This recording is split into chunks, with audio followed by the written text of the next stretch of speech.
Davies a tafliad. A Deacon, y cyffwrddiad ymlaen. Y golwr yn dod allan. Mae yno net nawr i Deacon eto. A mae'r adrosedd gan y golwr, mae'n gic o'r sbotyn.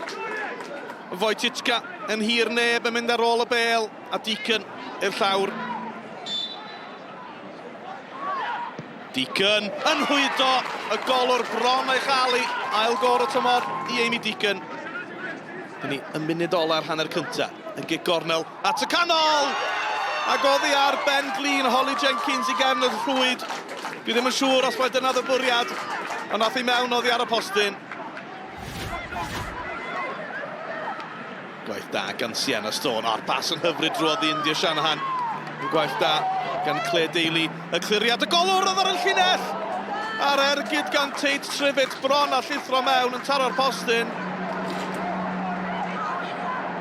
Emily Freeman yn gadad y dacl. Ac yna'n llithro'r bas yn hyfryd i Shanahan. Shanahan yn gorffen ar y cynnig cynta.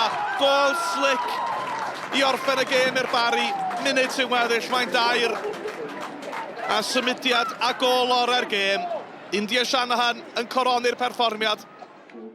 Mae pawb yn gwybod oedd angen i ni ennill y gêm yna. Yn yr un ffordd oedd angen i Ponty ennill y gêm yna. Felly nawr, wel, 6 pwynt sydd gyda ni.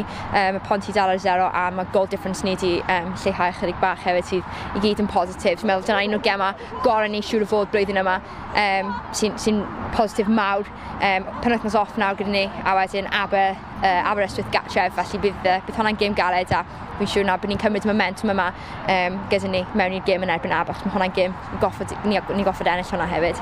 Mae merched wedi gweithio'n galed iawn heddiw. Pawb wedi rhoi pob dim ar y cae, neb wedi gadael unrhyw beth ar y cae. Really falch o'n nhw. Can't say anything bad about our work rate, our effort that we put in. But ultimately now we have to sort of move on because we are bottom of the table, we're still there, 6 points off drift. A lot of points still to pick up, but now we have to really push on and galvanise behind each other. Stevie, a very important 3 points for you here today. Your reaction to this afternoon? Yeah, look, I think from our point of view, it was really important. Obviously, both of us right down obviously at the bottom. But I think from obviously the first whistle, we worked really hard. Our defensive structure was really good. We were a huge threat on the counter-attack. And yeah, obviously 3 points and clean sheet, really well deserved.